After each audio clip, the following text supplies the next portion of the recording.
You call me Mr. Perfect. Hey, Curt Hennig fans. Hello and welcome to another episode of Curt Hennig Was the Best. Change My Mind. I am your host, Steph. I have Angel Riviera with me this week, and he's that way. Oh, that way. You do the He's same that thing I way. do. Hey, how are you, everybody? Thank you for having me. I just want to give a shout out to my one paid Patreon supporter, and that's Charlie Brown Politics. Thank you, Charlie Brown. Links will be in the description field if you would like to also become a paid Patreon supporter. And what we're going to do this week is we're going to talk about Curt Hennig and Ray Traylor, who was also known as the Big Boss Man. Basically, we're going to watch form promos just like we did last week with Kit. And then we're going to talk about them, of course. We'll watch them all the way through. And then I'll just ask you to give your opinion first. And then I'll give my opinion about it. Okay. And then we'll do it's sort of like an intro where the NWO comes out and they do like a promo or whatever, and then we'll do the match with him and Ray Traylor, because there's some funny things that happen in this in the match itself, so especially at the end. Okay, so I'm going to go ahead and share my screen, and the promos I just picked randomly just to pick them, really. This is from TNA, and I can't believe this is Road Dogg over here. Yeah. So this is Road Dogg Jesse James right here, and it's him and the guy's name is Brian, but he was known as Road Dogg Jesse James. And then it's Curt. I don't know who he was facing. I only have the promo here, but I do like this promo because it's like a Jeff Jarrett promo, and he talks about DDP, of course. So this is really simple and easy, just a run of the mill, promo, but I just love it so much. We can also do the promo of his last match, and of course we'll probably do his last match, but this promo is just extraordinary. So let me know if this is too. I found wrestlers throughout the world trying to be just like Curt Hennig. I mean, in the way they dress, what they wear to the ring, they wear their hair, they chew their gum. There's that one Mark that tried to steal my gimmick, that Diamond Dallas Page, remember him? You, Jeff Jarrett, you take the cake. You're a Curt Hennig wannabe from day one. We all know that. Well, strong words. Let's go back a couple of years, Jarrett, when you were a rookie, and I had you right here in this building. And I used your head for a mop and your butt for a broom from one end of this place to the other. Wannabe. You know, a couple of years after that, I started this country western band called Curt Hennig and the West Texas Rednecks. I remember that. Had a number one single in gold. Crap is crap. That was the motto. Well, Jared, I turn around, and what do you got in your hand? A guitar, trying to be a country singer. Curt Hennig wannabe. Oh, man. It may be true that I'm a little bit older than you. Maybe I got about a year and a half, something like that, you know? But you know what? That's why I have to train a little harder. That's why I got to stay in the gym a little more to keep this outstanding body healthy. I want you to zoom in on my face one time. Get a close-up of this, because this is a line that's been heard around the world. I'm the guy who took down Brock Lesnar at 35,000 feet.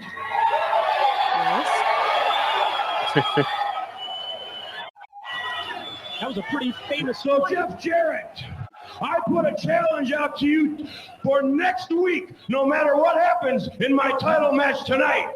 You next week, Jarrett, I challenge you, because remember, I'm the guy who took down Brock Lesnar at 35,000 feet. And he's challenged. Yeah, so I knew that was going to go into a commercial. Sorry about that. Yeah, no, that's fine. Just going to let that play through. Sorry about that. And just so that we don't get any, audio that I have to take out, because I have to take out a bunch of stuff anyway.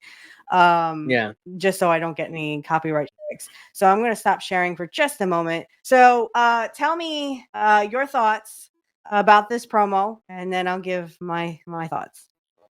Well, this must have been right after he got fired from WWF, because he referenced Brock Lesnar and 35,000 feet to the plane ride from hell. So he did. Mhm. This is right after he must have got fired from WWF over the plane ride from hell. So yeah, of course, this is a classic promo from Curt Hennig. Like it's he references the stuff from the past, and you know what? Until he said it, and I haven't seen this promo until he said it. I didn't connect what Jeff Jarrett's guitar into what Curt Hennig did with the Redneck Texas Rednecks. I'm sorry, I just butchered that. West But Texas yeah, Rednecks. No, it's yeah, all with that, yeah, good.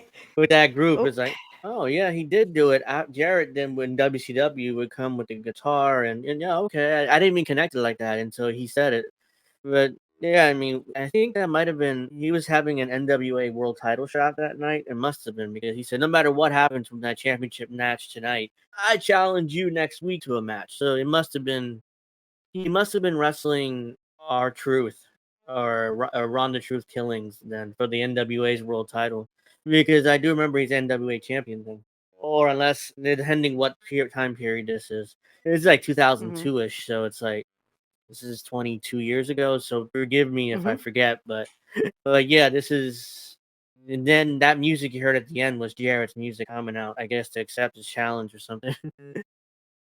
Yeah, so I found this quite by accident. I wasn't really looking for TNA stuff. I didn't even know Curt was in TNA at the time.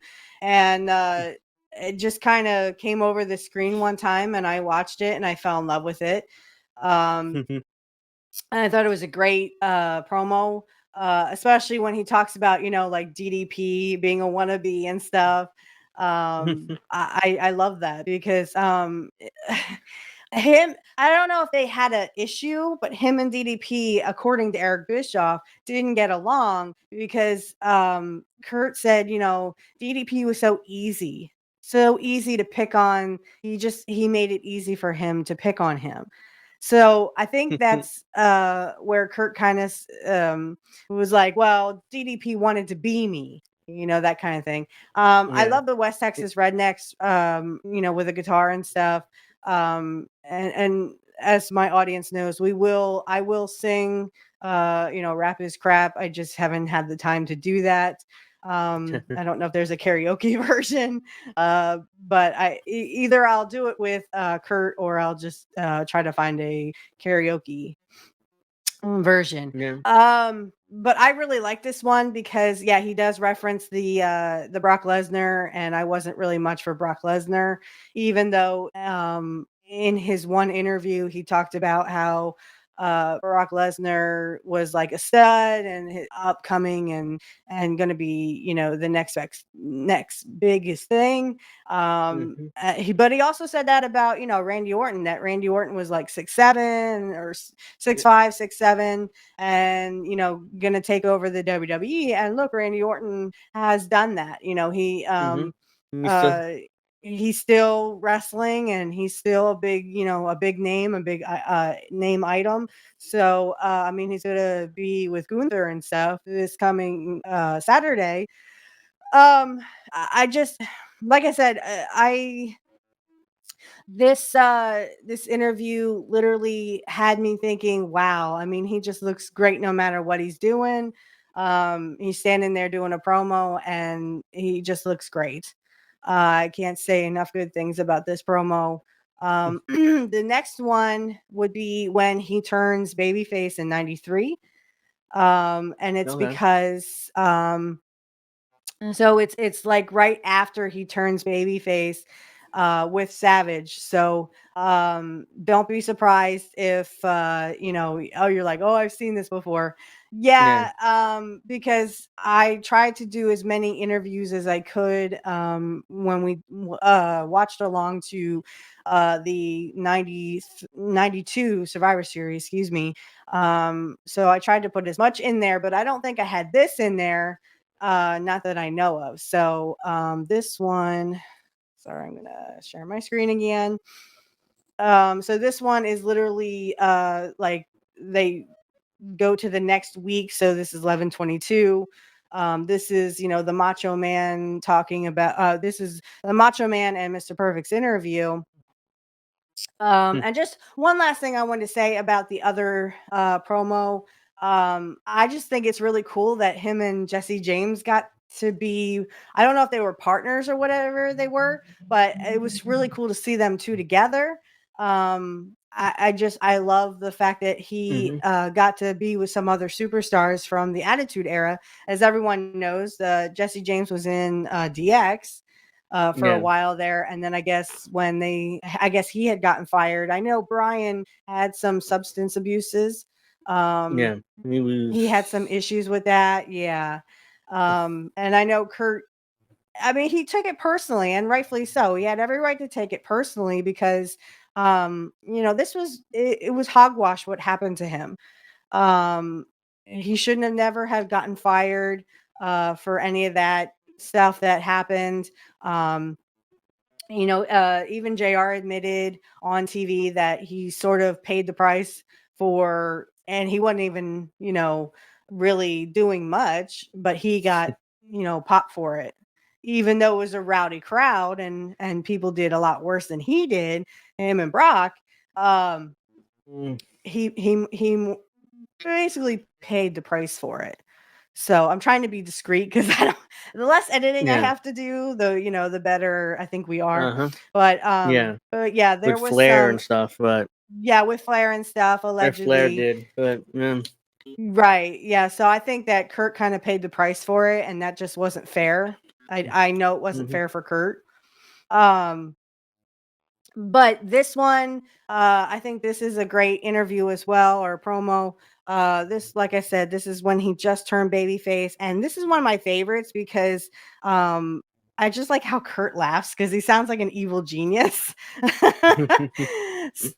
So here we go. Guy could be the perfect tag team partner for me to go against Razor Ramon and Ric Flair.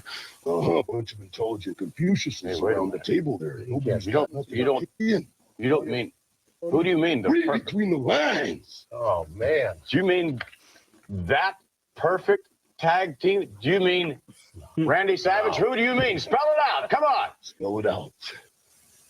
It's Mr. Perfect. Oh, yeah. Mr. Perfect. I don't know. Hey, get the smile off your face, brother.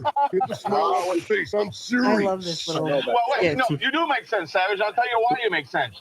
This man knows more about Ric Flair personally. He knows more about him in the ring. He is not wrestling anybody. He is not getting in the ring and something, Heenan. I am sick and tired of everybody making decisions for me. Savage, you want an answer? I'll give you an answer. I accept. I accept. I'm talking. Don't you hear me? Don't you hear me? I'm sorry. Yeah, that was a bad idea. Right now, you don't put your hands on me. I'm sorry. Series, I'm going to be in the corner of the Macho Man Randy Savage. I accept it, Savage. I'm going to tell you my I'll probably have to edit this, and I don't care, but I'm going to say my thoughts after Putting your hands on Mr. Perfect. You don't touch Mr. Perfect. I know. You've been holding me back all these years. You've been putting me on the back burner. Ric Flair has been walking in my shadow. Ric Flair wants to fill my shoes. Look what they've done to us. Look, they've torn us apart. I didn't mean to hit you. God knows I never do that. Never do that off of me. I'll get down on my knees. I'll get down on one knee and tell you I'll get down on my knees. Please, we'll never do it again. I'll never do anything wrong. I promise you. I'll buy you a car. I'll get you a boat. I'll give you double the money you could have made. I'll get a boat. Please, Perfect. Please don't leave us. What a Please terrible don't do that. for a man. Please don't do that. Please don't. No. What do you think Right, about right? that, Ric Flair? What do you think about this sweat weasel? Macho Man Randy Savage, I'm back, and I'm back in the Survivor Series as your partner, believe it or not. You know, Brain, I kind of like you with a wet look. Right now, let's go to Gene Okerlund, who's with the Macho Man and Mr. Perfect. All right, folks, it was right here All right. last week on Primetime Wrestling that World Wrestling Federation history was made. The Macho Man, Randy Savage, having to come up with a new tag team partner, perhaps the perfect partner in Mr. Perfect. Gentlemen, come on in. Wednesday night, Razor Ramon and Ric Flair. A zillion to one shot was accepted by this man right here. And Yeah. we got the perfect tag team. Mr. Perfect, yeah, didn't have to accept, but he did. So I got RESPECT for you right there. Razor Ramon and Ric Flair, don't make any long time plans. You're going down Wednesday night, yeah. Now, Mr. Perfect. Bobby the Brain. They call him the Brain. Heenan, I say you're brain dead because this is the biggest double reverse in World Wrestling it. Federation history. And I'm at the helm. That's right. Mr. Perfect is back. The greatest wrestler in the World Wrestling Federation Wait history. a minute, slow down. You might be one of the greatest, but look at me, you know, possibly the best. How do you know? You've never been in the ring with me. You who have never been in the ring with me. Okay, one thing I want to get straight then right now is I want to make sure you hold up your end of the deal. I'll hold up my end, and you, Razor Ramon, got to understand. You are looking at the only macho man in World Wrestling Federation Please, history, yeah. That's me, dig it. And Ric Flair, you remember this. No matter how hard you try to be Mr. Perfect, there's only one Mr. Perfect, and you're looking at him. And Survivor Series is about surviving. I'll show you what Mr. Perfect and what the Macho Man are all about, because what we are, we're survivors. Well, I thank you very much, gentlemen. Mr. Perfect teaming up with the Macho Man. The perfect team to do battle against Razor Ramon Check and it Ric out. Flair. Woo! Stop sharing here. Thoughts on this one? Well, this is right before Flair left WWF because this is late '92. He's back in WCW by '93, doing the Flair for the Gold show. Everybody knows about the Shockmaster incident during that show right after he left, but yeah, I mean the promo itself was, it was the whole segment. Bobby, say, "I'm so sorry, I didn't mean to hit you, Curt. I know. Please stay with me and Flair." To be honest, it made me feel like I said this. I probably said this in the episode where we went over this. Like it's 30 minutes long. This whole babyface turn. And I said during that, I was like, he sounds like a battered wife on her knees. Please don't hit me anymore. I swear I'll make dinner. Please don't stop hitting me. I was like, Bobby, take it down a notch. You act like a battered woman on her knees begging for her life. I'm not trying to laugh at that. That does happen. But I mean, it just sounds like it's like, oh, stop hitting me. I'll do whatever you want. And like I said, I'm not trying to make light of the situation. It's just like he literally sounds like someone begging for their life on their knees.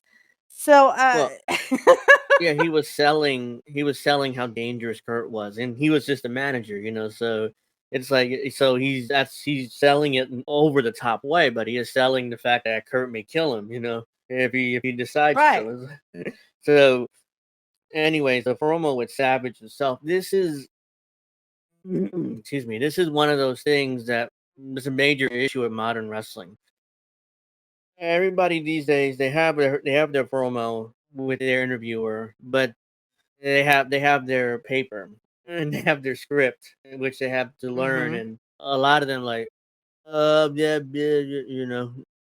they have like eyes like deer in the headlights. God, if I forget my lines, I'm in so much trouble. But or the wrestler that's with them will feed them their lines. Yeah, I've seen that. Did you ever see that?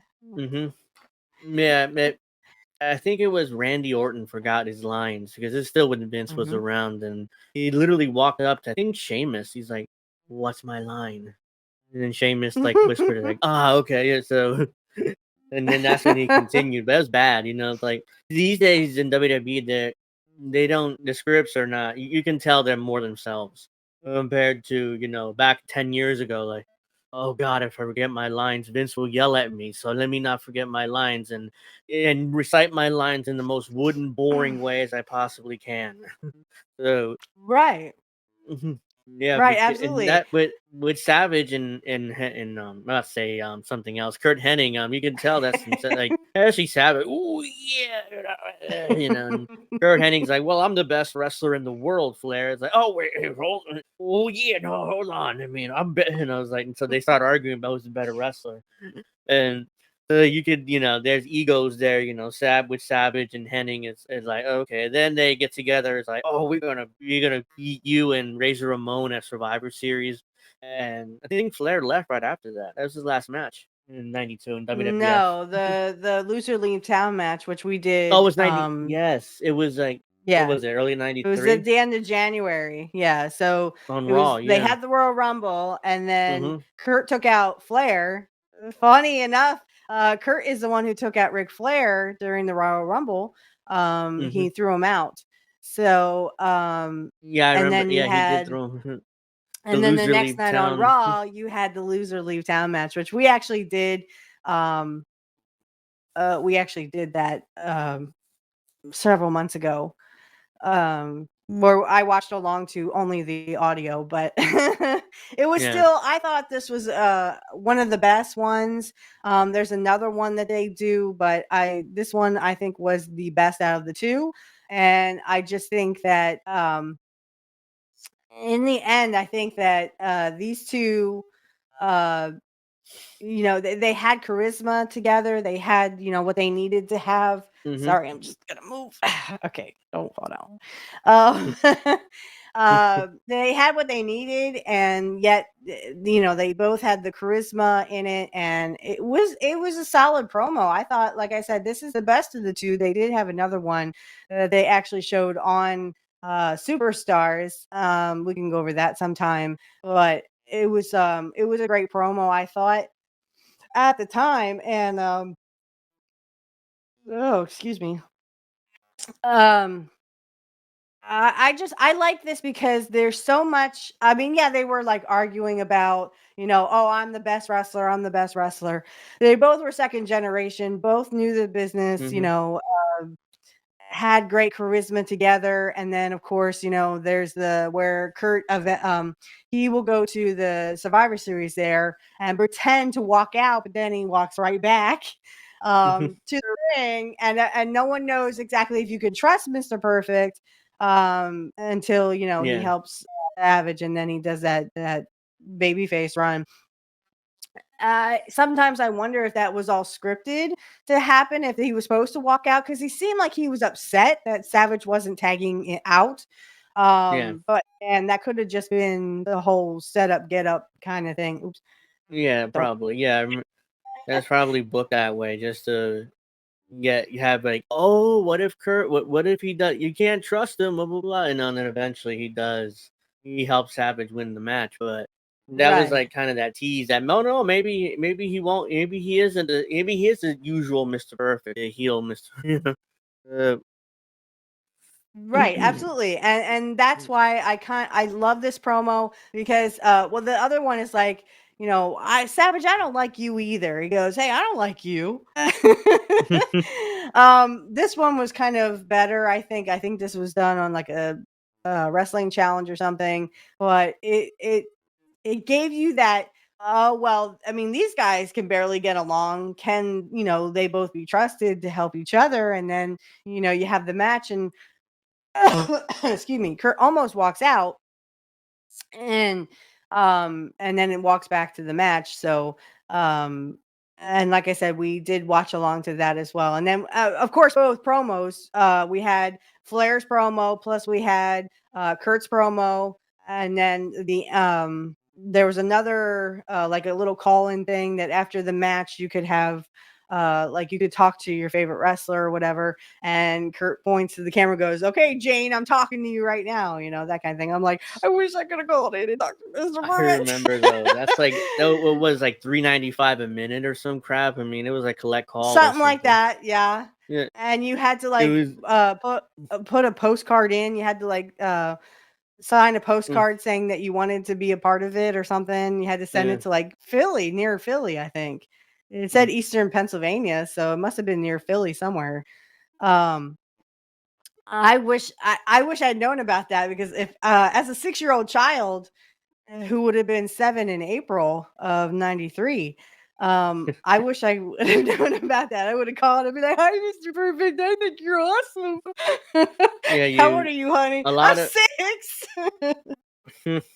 you would have a lot of phone bills went out for parents, especially if they didn't know what their kid were doing. Like Well, a you lot of had to phone have a bills went. parent's permission, yeah. Uh-huh. Well, I'm sure some of them were like, "Yeah, I'm just gonna call anyway. I don't care." Mhm. Yeah, that's what I'm saying. A lot of phone bills went up when Mhm. WWF started doing that. Yep. I would have And been then like begging my dad, "Please let me call."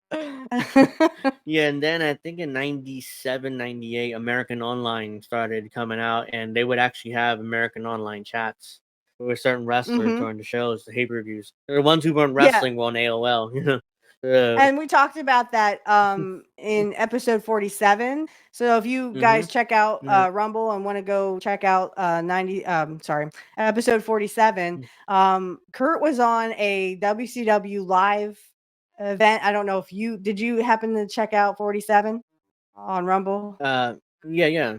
I remember he Okay. was. Remember the Mhm. the story of course it's always got to be Curt on a like a WCW live thing, and he tells a story that he met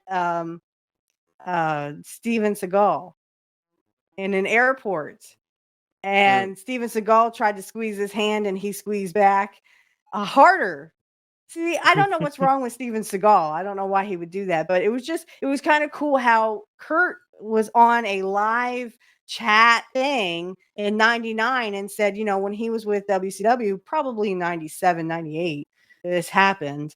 He met Steven Seagal, and it's like Steven Seagal was a total, what to him. And Seagal I'm just always like, had a reputation of being a hole. I mean, yeah, always, even whenever he would do his movies, especially in the 80s and 90s when he was at his peak, Mhm. you Yeah. couldn't work with him. It's nearly impossible because he was always late, or he was always, he always had some ridiculous demand, like a diva actor or actress. They needed something immediately, or else they wouldn't go out to act. Like we know someone today does that, The Rock. So, Yeah, The Rock. but yeah, so that's what he was like back in the 90s. He was impossible to work with. Mhm. But it's like So I'm just saying, uh, go ahead when you're done. I just my throat. It's it's like what was I don't know what I was gonna say. I lost track. Steven Seagal and The Um. Rock. Oh yeah, like he was like The Rock, but he didn't make as much money as The Rock did for the studios. But yeah, I mean his movies were very popular back in the 90s. I was like, whenever Steven Seagal came out with a movie, we would all rent it from Blockbuster kids and automatically watch it. But that stopped around in the early 2000s. So I was like, eh. Yeah, I mean he's so I'm not surprised he was an a-hole to Curt. I mean, it's like, oh, It's wrestler, like as fake soon as he wrestler. heard Watch. the Let me get wrestler, he him. was like, Let me get "Yeah, him. let me pretend to be a macho guy and see how big my Uh-huh. manhood is." Yeah. And it probably wasn't that big, because Curt proved that he was the better man. I mean, at least Curt apologized. I Hmm. don't think Steven Seagal even apologized to Curt for all that. And I'm sure he that's didn't. it's ridiculous, because I was saying how you know kudos to Curt for being the bigger guy and saying sorry. And oh, by the way, Gene LaBelle says hi. Apparently, he did the same thing to him too. So, yeah, I don't know what's up with Steven Seagal, but they used to have those live, Yeah. WCW.com live things where you could talk to certain wrestlers or see certain wrestlers online. The only Yeah. problem is we had dial up, and I could have never done that because, Yeah. um, I I did no, I couldn't do that. I didn't have internet in my house in like 2002, and even then it was dial up. We didn't get high yeah, speed internet until like 2005 in my yeah, place. So it'd be another 7-8 years before I could even get that high speed connection. But right. My dad had internet, but I was with my mom at the time, and there's just no way I could have done those WCW live things because it mm, just would have been so slow. My first and laptop, I had 900 megabytes of RAM. That's how old that thing was. yeah, and And that was and even 2006. even then, I mean, the dial up. Once we tried to watch, what was it? 2004. We tried to watch WrestleMania 20. We ordered WrestleMania 20 online because Hmm. WWF was doing it. No, 2000. Yeah, it was WWE then, but whatever. They were beginning the online streaming thing. They just Right. started it, but online it was like cheaper. So it was like, okay, let's just buy it online. And holy And crap, it you was can probably barely like, see. but It was like a it's potato. really slow. Is watching it through a potato, like it was so blurry and stuff, and it was dial up. So, yeah, we watched Undertaker come back as the dead man and beat Kane, and we watched Chris Benoit win the world title that night. I didn't care, but but whatever. I But wasn't you a were just big for happy to have Benoit, but wrestling on the yeah, computer now. yeah, that was 2004, So, 2005. So yeah, mhm. that was the first So time this we ever next did it. one. And go ahead, sorry, I'm No, blabbling no, on. go ahead. It's the first time you ever did it. Go ahead. Oh yeah, I mean it's the first time we ever did it, and yeah, I was like, yeah, we're never doing this again, right? Because it was like crap. And then it's like, oh no, we're not doing that again. And now 20 years later, we're doing pretty much watching all pay-per-views and stuff on the internet. But how am I supposed to know we're gonna have high-speed internet like this? But I digress. Right. Go ahead. So, this is 94. So this is where Kurt will come back and he will basically screw Lex Luger out of the title. um, Because he was a special guest referee at WrestleMania 10. And 10. this is the interview with Gorilla Monsoon. I do like this one, though I don't like the fact that they turned him heel because he was babyface throughout all of 1993. I wish they would have kept him babyface longer, but I think that they were kind of didn't know what to do with him anymore because he really wasn't wrestling. Because I think he was trying, but he was also having personal problems at home. Yeah. And then he was also trying to, figure out where he fit in. So I do like this promo, but I just think that you know WWF was kind of like, what do we do with him? What storylines can we get him in? And this is kind of like the oh well, I got revenge. He'll eventually go on to Shawn Michaels, the Heartbreak Hotel show or something. What was Shawn Michaels' show called? Do you remember? The Heartbreak Heartbreak Hotel. Hotel. Yeah, because Sean was hurt or something happened where he couldn't wrestle, so they gave him that show to keep him on television, even though he wasn't wrestling. He might have been hurt, Okay. or at least he pretended Okay. to be hurt because it was Sean used to do, Right. pretending to be hurt, but because he didn't want to wrestle. Right. So, Well, because he will go on that show and say, "Well, I don't have a grudge against Lex Luger. This was just I was trying to do, referee stuff, but you could tell he wanted to get revenge on Luger because, um, excuse me. And we did go over I think we went over the Lex Luger WrestleMania 9. Yeah, we did. Um, hang on one second. Sorry. Oh, okay. So we went over the Lex Luger match where Kurt's boots were in the ropes or his feet were on the ropes and the referee counted 3 anyway. So yeah. you could kind of see where Kurt felt like he was, kind of short-sighted or got the short straw or whatever.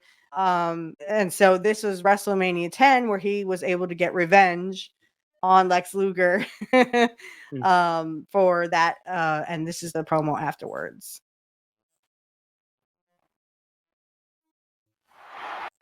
Ladies and gentlemen, millions of people all over the world witnessed the tremendous extravaganza, WrestleMania 10.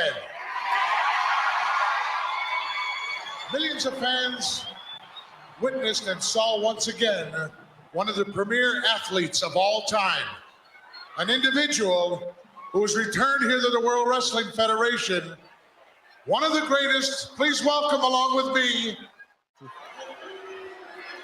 Not a very warm welcome, was it? I thought it was an excellent welcome. You did.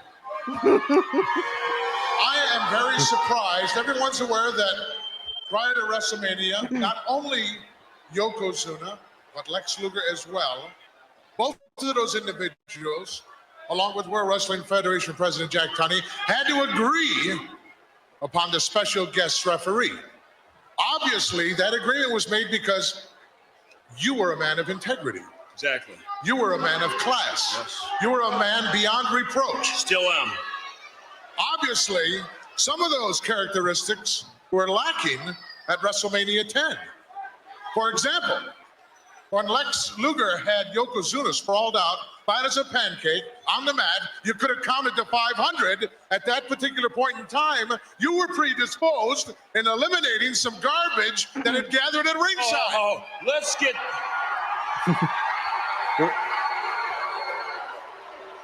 Screw Let's Lex get Luger. one thing straight. Special referee WrestleMania 10. I have nothing against Lex Luger, nor do I have anything against Yokozuna. I called the match the way I saw it, perfectly, right down the middle. Now, what happened is Lex Luger, you had the man beat. He was knocked out. But you went up and you grabbed one of the managers and dragged him inside the ring. Probably Jim Cornette. Then It was Cornette, I'm pretty sure. after I let that go, goes over and grabs Mr. Fuji and pulls Fuji inside It the was ring. Cornette, Now, yeah. I understand it's a championship match, so It was I let it Cornette and slide. Fuji. Mm-hmm. But then, when you had... Those two individuals just magically appeared on the ring apron. No. Luger pulled him into the ring. He pulled him into I the let ring. it go. I was trying to be biased. But when I went to roll Mr. Fuji and Mr. Cornette out, Lex Luger came up from behind and touched me on the shoulder and turned me around. Number one mistake. Yep. I let it slide. Championship match. Second of all, Luger, after I tried to roll Fuji out, you turned me around and you pushed me. Yeah, you can't touch the officials. Now, you can't touch the officials. I was an appointed official. And as an official, I have to go by the rules. And the rules are as such. If an official is touched during a wrestling match by a wrestler, he is disqualified. Yep. So if you and millions of other people have a problem with the call that I made at WrestleMania, then you people are the ones with the problem. With the problem. That's right. That's true. I certainly You're not have allowed to problem touch with a that, ref. Mr. Perfect. It is obvious to me, and I'm sure obvious to millions of people elsewhere, that you obviously had something else on your mind. You WrestleMania obviously 9? have some kind of a vendetta, perhaps, for Lex Luger. I've got a lot of things on my mind, and you probably only know 5% of it. The bottom line is, Luger, you remember this. When you touch Mr. Perfect, you're going to pay for it. That's right. Excuse me, Mr. Perfect, excuse me. I think the bottom line is this. On the back of your jacket, you have Mr. Perfect. I think love by it. the time it is all over between you and Lex Luger, you will have another saying on the front of you that says, "Made in the USA." He ever faced Lex Luger? To be honest, I'm gonna stop sharing there. Do you remember him facing Lex Luger in '94? I don't remember that. I don't think Curt ever No. wrestled in '94 because I think he was No, hurt still. They were hoping, I guess, he would come back, which is why they were teasing that match, but it never happened. Mhm. I don't remember it happening. Yeah. Because I would, Yeah, it that never was like, that would have happened. been a top match, you know, because like Oh, Oh Luger, my God, yes. it would have been a top match on the cards because oh my God, Flair, Perfect screwed Luger out of the World Wrestling Federation Championship, and they would have that would have been that would have been on not on the top, but almost in the top. So Well, the I'm thing thinking is, go ahead, go I'm think ahead. I was confused a second because I thought it was WrestleMania. I thought this was after WrestleMania 9 until you're like, no, it's after 10. So that's when Perfect disqualified Luger in No, their it's title WrestleMania match. 10. Yeah, yeah, yeah. Yeah. So it was because I Right. remember Yeah. 10 opened with Bret Hart versus Owen, and he would put over Owen in the opening match. And then Yes. later, Yes. and then eventually he would win the world title from Yokozuna after Perfect disqualified Luger. Right. So, thoughts on this? Just give me any thoughts you thought good or bad, indifferent. Gorilla Go ahead. Gorilla was always like a over the top baby face. Like he never saw it from the heel's perspective. Right. Like Right. Perfect. He did, and if you look at it squarely by the rules of the World Wrestling Federation, yeah, he was right to disqualify Luger. He touched him, but but Gorilla being the constant baby face, like, oh no, but you should have given him a chance. Luger, he and Vince too on commentary, like he ruined Luger's chance, his dream to become the World Wrestling Federation champion. And Perfect's the bad guy because that, even though he followed the rules. So it's just great, all around. Right. Yeah, I found that by accident, quite by accident. Like I said, a lot of this stuff came up in like a YouTube feed or something. Excuse me. I really like this one because and I'm trying to find the Heartbreak Hotel one where I love that one because he goes, Luger, you're just mad because I wasn't all Star Spangled Banner happy, that kind of thing. I love that Yeah. one. I think they might have taken it off. That's a shame because I really like that one. Vince thought that Luger would be Hogan 2.0. Like he would be. Mhm. That's why I took the belt off Brett and put it on Hogan, and then Yoko won it later on, and I think King of the Ring, and then they were gonna push Luger to the WWF Championship at SummerSlam, and he's gonna beat Yoko and have a run. Instead, Vince changed his mind, like, no, let's have it at WrestleMania instead. Let's make the switch. And then they had that, if you remember this ridiculous finish where Luger won by disqualification over Yoko, but everyone came out, all the baby faces, they had fireworks and then the flags, everybody came out to the ring. It was awful. I was like 8, and I was like, Luger didn't win the title. Like, why are we celebrating? He won by countout. And then you see Cornette like with the belt. I think he got beat up by Luger, so I was like, but he had the belt. Yeah, he was and they were all walking. he was one of the ones that Luger pulled in. Yeah, Luger at pulled. SummerSlam. Cornette in okay. at WrestleMania. Somehow SummerSlam, but at WrestleMania, the same thing happened pretty much. Yeah, at SummerSlam, he beat up Cornette. He beat up Fuji. I mean, Yoko only didn't do anything really because he was big, so he barely wrestled. But it was a count out after like 10 or 15 minutes, and everyone was celebrating. They had fireworks. They had the American flag, USA, USA, USA. Vince was like happy. Like Vince screamed himself, on the countouts. But he won by countout. He didn't win. He didn't win the world title, so it just didn't make any sense. So instead of doing this one, I'm going to do the one. I think we were talking about this last night, or at least I really want to have it for you because were we talking about Mr. Perfect and Stone Cold? I think we were, to be honest. Yes, because it was Austin. We were talking about how Perfect was on commentary with Vince in '96. Yes, when Austin first debuted as Stone Cold Steve Austin, and they were arguing back and forth on commentary. Austin was on commentary with Vince and Perfect, and I asked you, did they ever wrestle? Like, into 2002. It's like, oh well, they didn't wrestle. Yes, in 2002. This is after Steve broke his neck. They had one match. How stupid is this? They had one match. Even though Austin pulled Curt out of the ring in 2002 during the Royal Rumble. So Curt made his debut in 2002, and Austin threw him out of the ring, or pulled him out of the ring, I think, and totally took out Mr. Perfect. And then they had one match. That was the end of their feud. Which Austin won, it didn't make any sense. Like, why not have a whole feud like with Mr. Perfect? You could Which Austin you won. could take that storyline anywhere you wanted to take it. I don't know. I don't know why they did that. I don't know. I mean, that was probably a Vince call, because I'm sure Steve would have loved to work with Curt more often than this one match. But I'm sure that was a Vince call. You're like, that was a Vince call. Like, oh, yeah.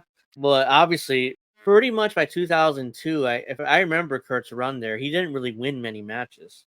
He got beat by RVD. He got beat by Austin. He got beat. They were using him basically to put over the current top stars.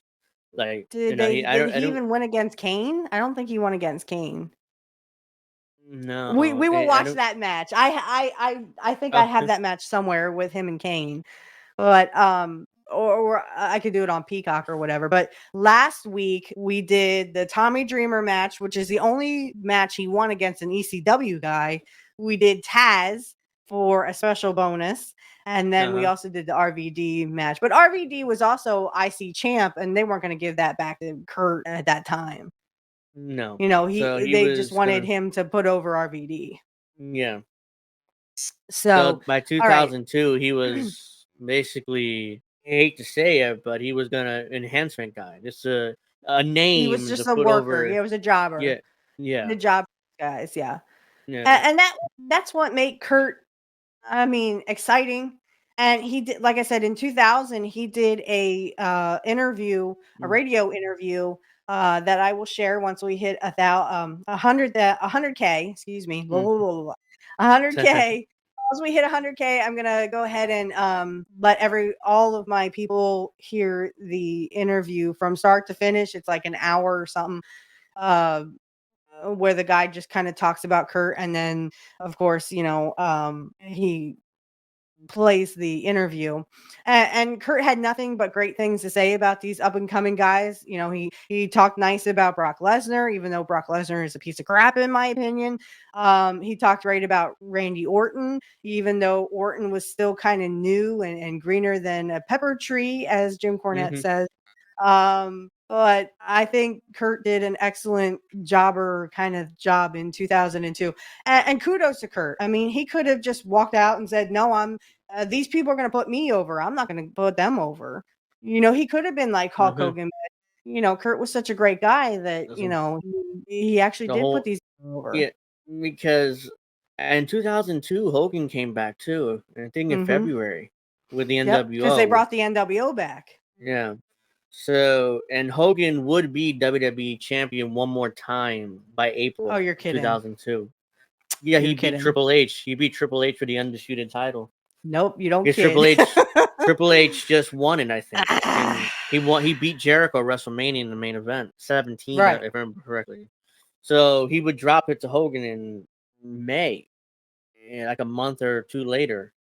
He would drop it to Hogan. I'm sure Hogan did a power play with Vince. They wanted to be the champion, and like, okay, pal.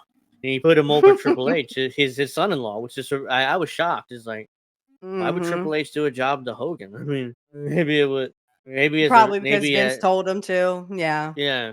I'm sure he wasn't happy about it, but I wouldn't have been happy about that either. And especially in 2002 was like kind of the beginning of Triple H's reign of terror. Like, he dominated Raw for like a 3 or 4 year period. Exactly. Raw was awful. Exactly. Or at least his promos. He come out 30 minutes soliloquy like, I am the I'm game. I'll beat you in the middle of the ring. I mean, even The Rock. I have to say, The Rock was kind of funny when he was making fun of Triple H, and of course, Triple H made fun of The Rock. So I mean, they made fun of each other, but it was kind of interesting to see that The Rock would come out and pretend to be Triple H, and Triple H kind of like that. He could tell he wanted to laugh, and he was biting his lip like he's like, it's funny. All right, so Yeah. this last one, because we were talking about last night, I did find it. I also found the Heartbreak Hotel, so that'll be for next week for everyone. I don't remember who he faces after the Boss Man, but we will be watching along to that. And of course, I will do the Heartbreak Hotel one because he just goes that I'm not all Star Spangled Banner awesome. That kind of thing.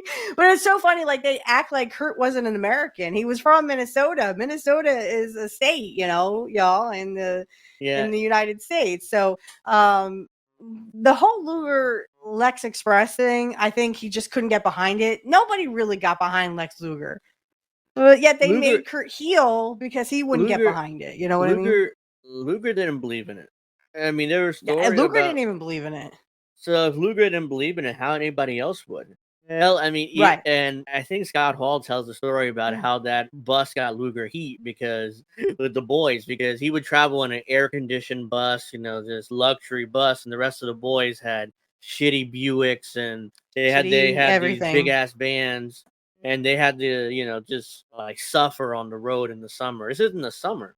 So Luger had nice air-conditioned bus while the rest of the boys are traveling in hoopties that barely had air conditioning. So he had heat. Right. He wasn't over, which is another thing that pissed him off. It's like, what the hell? Why is this guy on top with Yoko? He's not over. Yeah, he had heat with the boys for those reasons and more. But yeah, that I didn't understand that either. So I was kind of like, I don't understand. So whatever.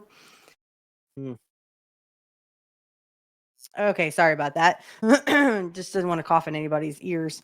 So this one is of what we were talking about last night, of course, with Stone Cold Steve Austin getting in Mr. Perfect's face, basically. And I love this because I just love it. Don't say you get kicked my ass, Austin, unless you've kicked my ass, unless you've done it. That kind of thing. It was really getting some fan cheering. I think there was a lot. I agree with Curt when he talked about this, because they had mentioned it in his one interview in 2000. He was talking about, was there something there if Bret Hart wasn't going to come back, or maybe you going to come back? And he said, yeah, there was some kind of, truth to that if Bret Hart had come back in 96, that maybe it would have been Austin and Curt at maybe, I don't know, Survivor Series, or I think this is in December, so it might have been like at the Royal Rumble or whatever. I'm not sure which Austin- pay-per-view it was. wait, It was in Your House, I think. Bret returned to face Austin at Survivor Series '96. Oh, That's when okay. he came back. And Okay, he so beat maybe Steve this was Austin. like November. They lie he about beats- the dates all the time. Yeah, he beat Steve Austin. I remember this match because it was Bret's return, and I was happy to see him after 6 months because he dropped the belt to Shawn and he didn't come back until like November. Right. Yeah, so Steve had the $1 Million Dream on Bret, and Bret happened just to turn and do that pin where Austin wouldn't let go of the hold, and he beat him that way, which was it was a great match. But that was the finish, and so I remember that finish. The first time I saw it, I was like, oh wow, that's a great move by Bret, because Austin had the $1 Million Dream, he didn't let it go, so and Bret turned it around and pinned him with it. So.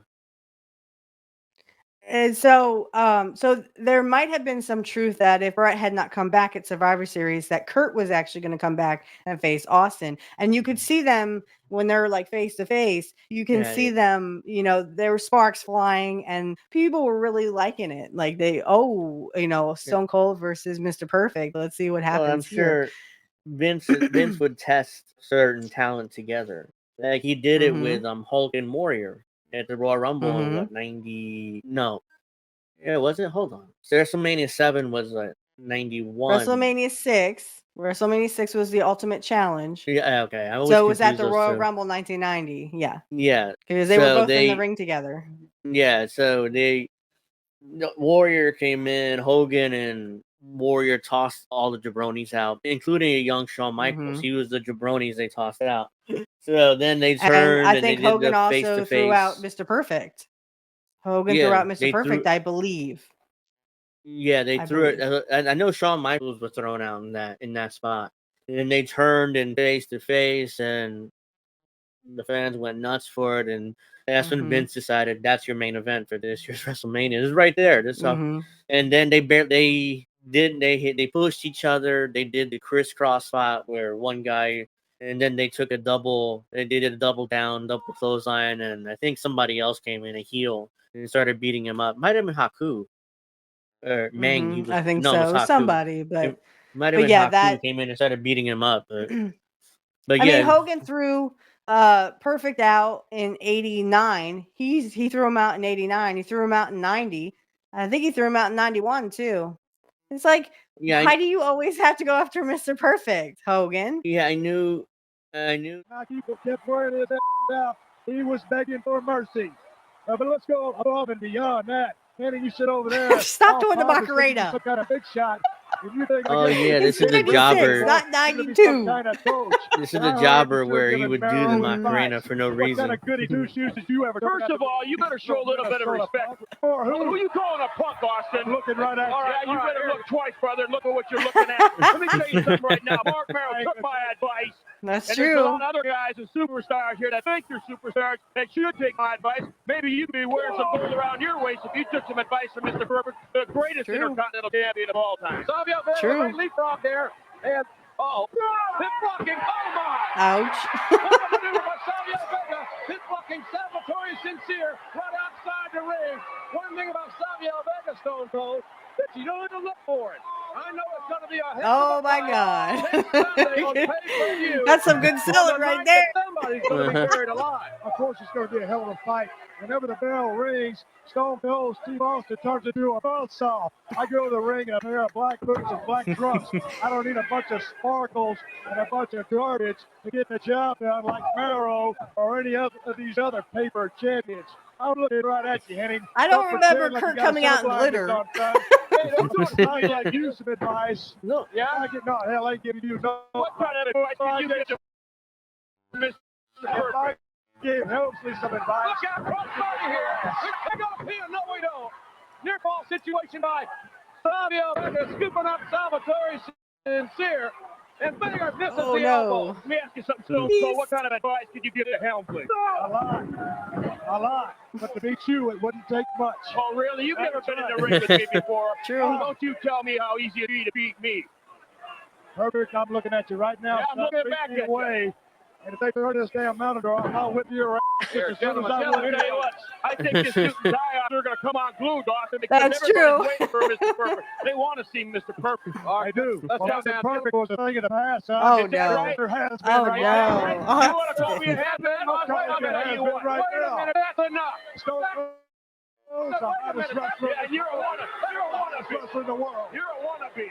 You think so? Gentlemen, come on. We'll be right back. I'd whip Hitman's ass. I'd whip Perfect's ass. Anybody that gets in the ring. They come back from break and Austin saying ass. Don't say you whipped my ass unless you've done it. Austin. And Savio misses a drop kick. Ladies and gentlemen, I apologize. We're trying to maintain some decorum here. You're going to put me in a box? You're going to put me in a box? Face to face.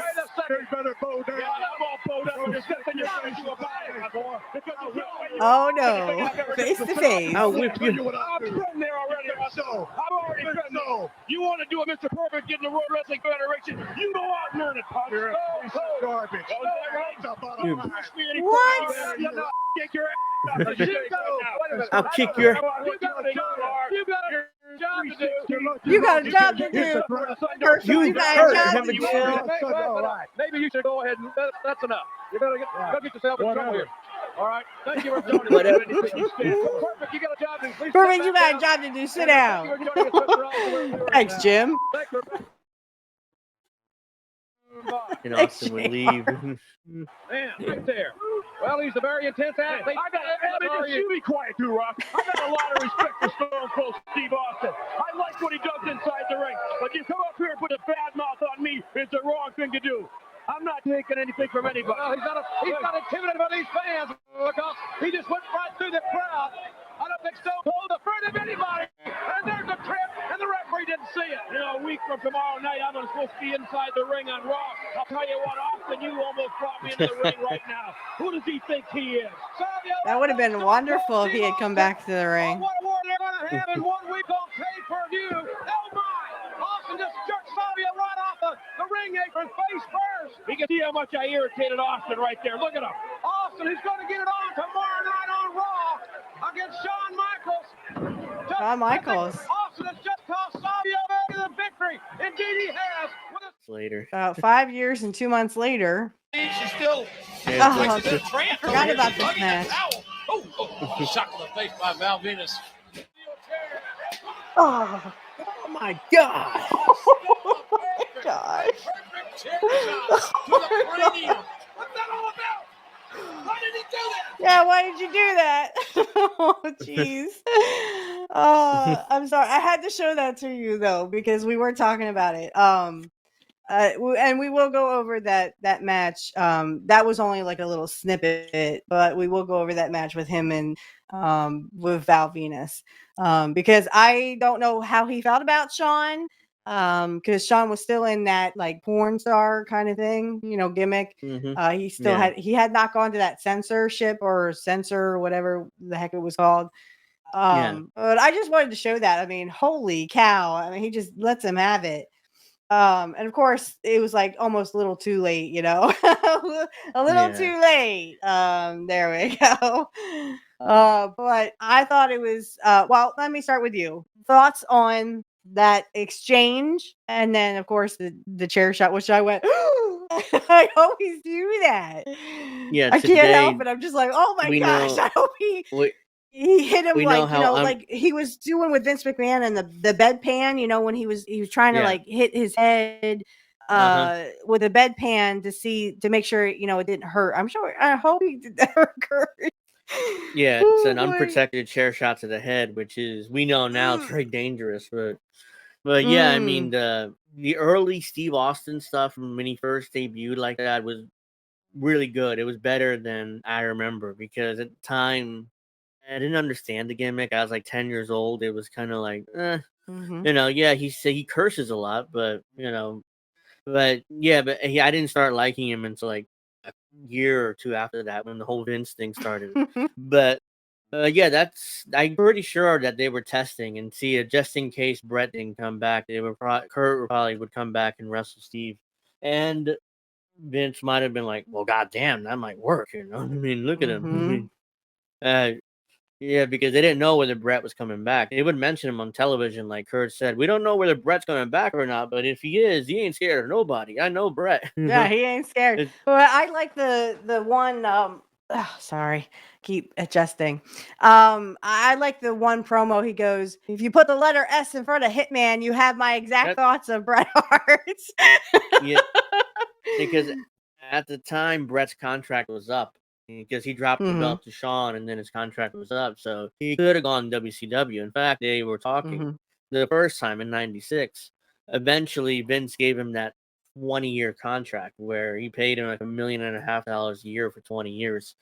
And a year after that, Vince would back out of the contracts like, I can't afford to pay you, Brett. Even though in a couple of years he would take the WWF public. But he can definitely afford those large contracts. But yeah, so Brett went to WCW, the Montreal Screwjob, etc. But yeah, that early stuff I think Vince was testing whether Curt could he come back, which that was a question at that time, or B, him and Steve Austin could do a match, which they could have. I bet even if Kurt's back was still bad, he could have added a what we would call today a 5-star match with Steve. Right. I totally agree. And that's what I think Curt was trying to, going like that, there is some truth to that if Brett didn't come back, that he definitely was going to face Austin. And I think that would have been awesome. There was a Raw where Curt came out in his tights and they thought he was going to face Triple H.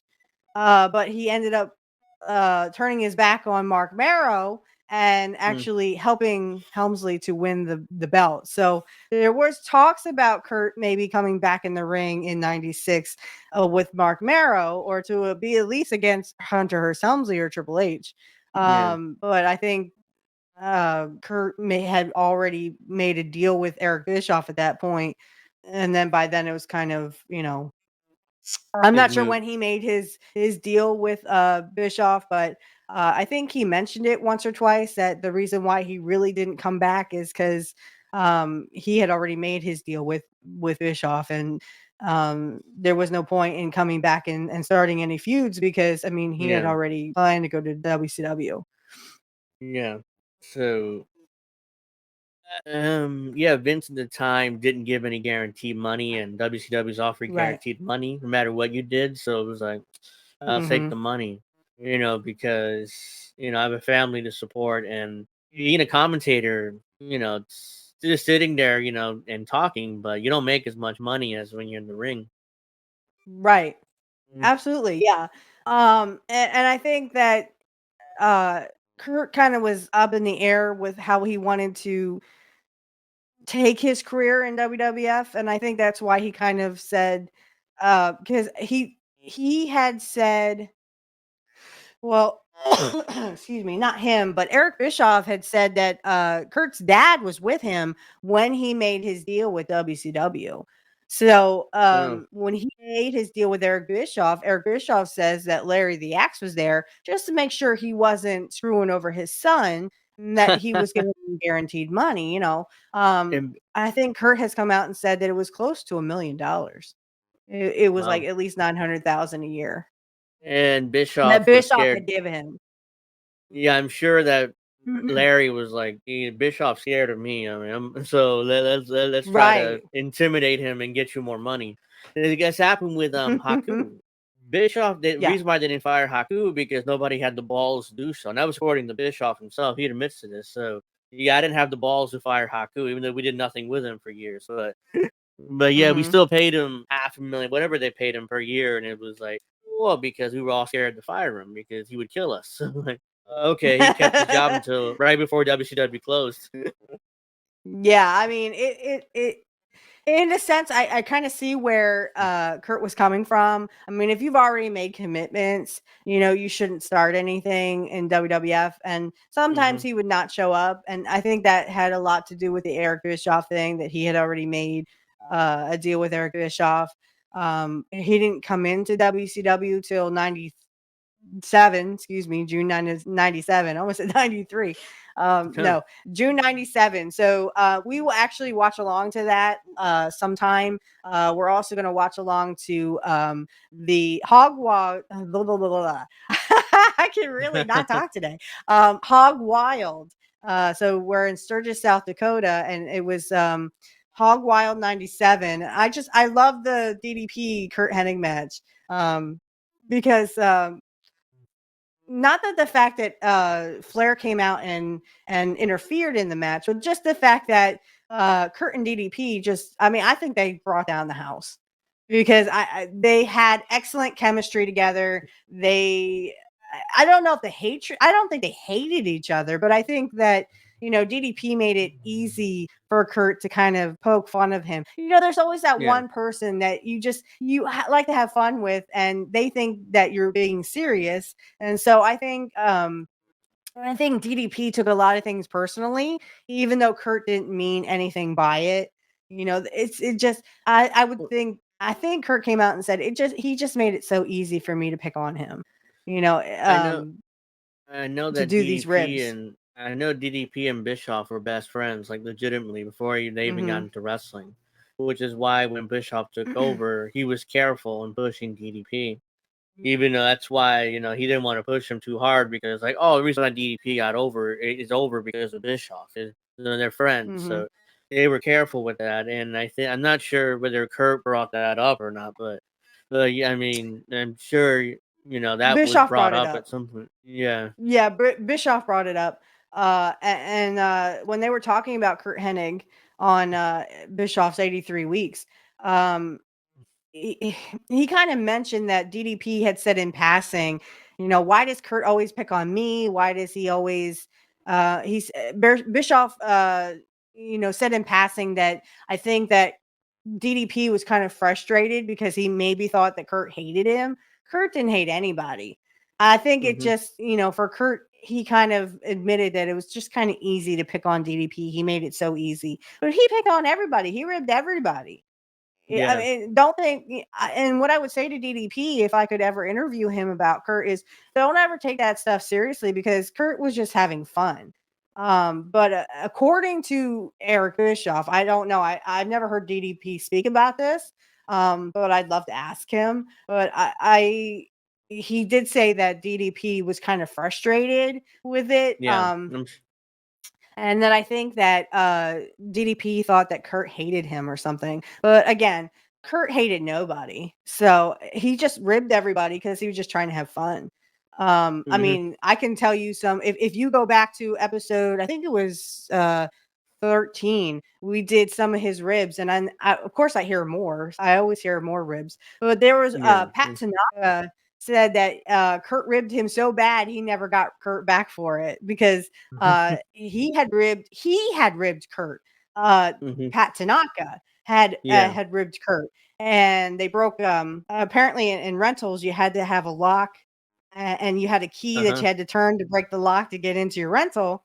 Back in the day, this is back in the 80s, I think. It had to be back in AWA, so it was definitely the 80s. And he said that after that, they broke off little toothpicks in the car, and Curt couldn't get into the rental. So what Curt did to him was he parked his car out in the middle of a baseball field because there was no else to park. And it's like midnight, and they turn the car on, and it's like, why is it still so dark? Well, Curt had painted over their lights, their headlights. He painted it black, and they get all the paint off. They're scraping the paint off. They're like, dang that Curt. So they're scrubbing the paint off, and all of a sudden, they're like, they get back in the car and they're like, what's wrong with the window? He poured, what did he pour down? He poured something over the windshield, and you couldn't do it with water because it was literally like, if you went like this with the water, it would make it worse. So Pat Tanaka got the great idea of putting motor oil down on the windshield to get this stuff off. I forget what he put on the windshield, what Curt did. So Curt drives by and throws a match, and the car goes. I mean, that was Curt. I mean, you didn't rib him and did not expect to get a rib back because it was, it was all in good fun. Like, and Pat Tanaka goes, "Yeah, I never messed with him after that." Curt will get you 10 times worse, and that's what they wanted to avoid. But the rib where the Nasty Boys. And you got to hear this one. This one is solid. The nasty Brian Knobs, I think, is the one who said that Curt was having some problems with Ray Stevens and Wahoo McDaniels in AWA. And so apparently someone had slashed his tires. I think he might have frozen. If you can hear me, just come back on when you can. But anyway, can you hear me now? Yeah, I lost you there for a second. You kind of froze there for a second. Anyway, the Nasty Boys, Brian Knobs says that Curt's tires got slashed, probably by Ray Stevens. I think Curt said it was Ray Stevens. And like Ray Stevens had a funny side, but you didn't mess with him. So he was having some problems with Ray Stevens and Wahoo McDaniels at the same time. And literally Brian Knobs said that Curt got them all drunk up. They were 3 sheets to the wind, and they had some Percocet in there too. So they were like drunk and high. And then in Curt's truck, apparently he had a pickup truck or something.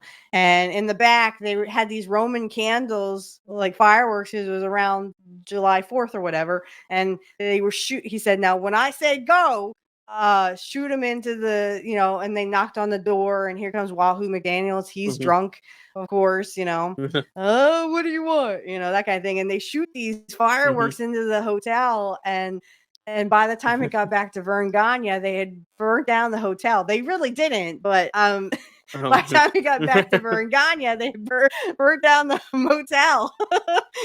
and Brian Knopf said, Like, what? yeah. Brian Knopf said that they literally were sitting in Vern's office, looked like they lost their puppy dogs or something. Curt was making faces at him through the window. But that was Curt. I mean, Curt just literally he would just have fun, Austin talked about this, that he ribbed Austin. I would love to interview Stone Cold and see what kind of ribs Curt did to him. They had to at least be in 96 or in 2002, but Yeah. but you always have that where I mean, Curt was just fun loving and just loved to have a good laugh, even if it was at someone's expense. But I mean, his sense of humor was awesome. And I did get to see the little package they put together for him during the when they inducted him into the Hall of Fame. It was very sweet. And I got to see a picture of him when he was a baby. He was cute. He was a cutie. I'm like, that's a baby. Oh my gosh. That's Curt Hennig as a baby. Oh, that's so cute. Yeah, I really like that one. So yeah, I love that. And like I said, Curt admits that there would have been something there with Austin if Bret had not come back in 96 to Survivor Series. So I think those two would have, knocked down the house with, because you could see it there. Like the fans were like, oh, what's going to happen? Yeah. Are they going to fight? Yeah. The fans were like cheering and having a good time. And I do think that Curt would have made Austin look like a million bucks. But I also think that, once Austin's feud with Bret was over, I think that they were actually going to turn him, they were going to turn Bret heel because he was kind of heel. Yeah. And then you could kind of see the role switching between Bret and Stone Cold, where Stone Cold was, becoming a baby face, and then of course Bret was becoming the heel. So I just like if you put the letter S in front of Hitman, you have my exact opinion of Bret Hart. To the end of my days, I will literally say that was one of the best promos I've ever heard in my entire life, because I went, oh, he just said bad things about Bret Hart, and Bret Hart's probably in the back laughing it up, going, "Oh dang, why did I think of that one?" Jeez. I know that Curt and Bret definitely respected each other, but I know that Austin and Bret really respected each other. So there was a lot of respect there for coming from both sides. So okay, we have about 15 minutes. Yeah. Actually less. I was looking like, oh. So I'm gonna go ahead and share my screen. Where am I going? I don't know. I'm doing this by the seat of my pants. Okay. So we're gonna do the beginning here. This is where it is beginnings and the NWO comes out. I just want to go over it briefly, but so Hogan with the sign. he just kind of goes, yeah, okay. There he is, right here. And then here's Rick Rude. We created a monster or what? I don't know, did you? But you know what? We've got some. I love you too, man. Boys, get a room. We gotta take care of. It's not all fun and games. It just looks that way. All right. Quiet. First of all, the man who is the United States. You see that sign back here? Heavyweight. Kiss off Bischoff. Curt Hennig. And Hulk is like on his Props knees to Curt. clapping. Like like sarcastically. And Hulk is on his knees, like, the Yeah, man who is he made never really history, respected Curt. ladies and gentlemen, yeah, that's what, like, he defeated 59 other of the top athletes in the history of our sport. Scott Hall. The man who is next in line for a shot at Hollywood Hogan's heavyweight championship of the world. Let's have a big round of applause for the man, Scott Hall.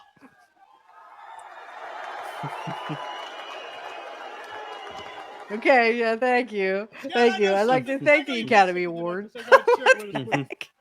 Hogan, knock it off. Well, everybody in Saginaw knows you can't have a party unless you invite the. Not bad. Just checking. Not bad. Not bad. Hollywood, the man who is never without a plan.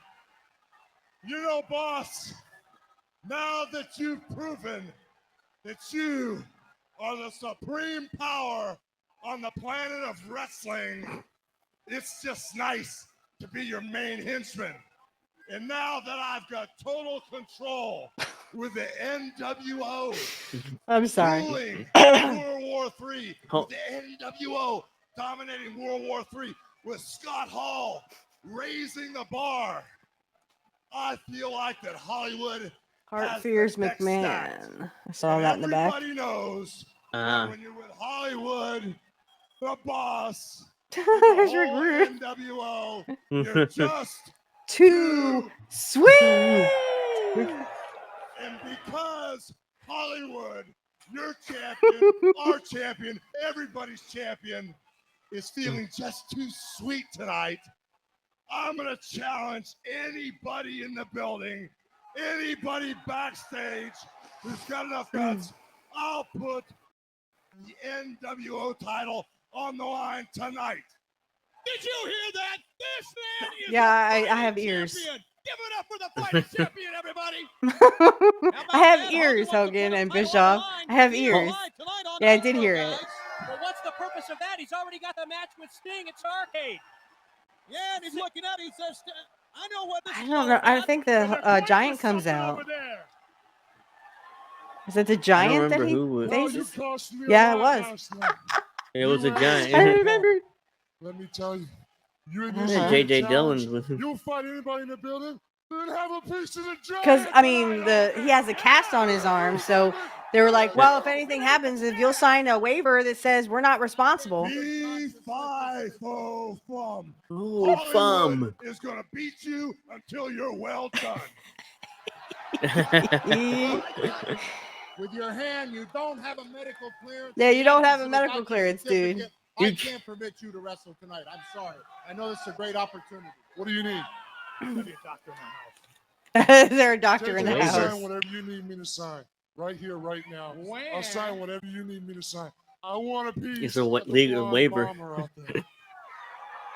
The blonde. Sign a waiver. Let him I go. want my belt with my name on it. If you're willing to indemnify WCW, I'll draft some kind of a paper. If you'll sign it, you're on your own. I'm not responsible. This match will take place. I'll see you later, Hollywood. Boy. How about tonight, live on this program? You've heard it. You know, the New World Order thinks they're on a roll. I think they bit off way more than they can chew.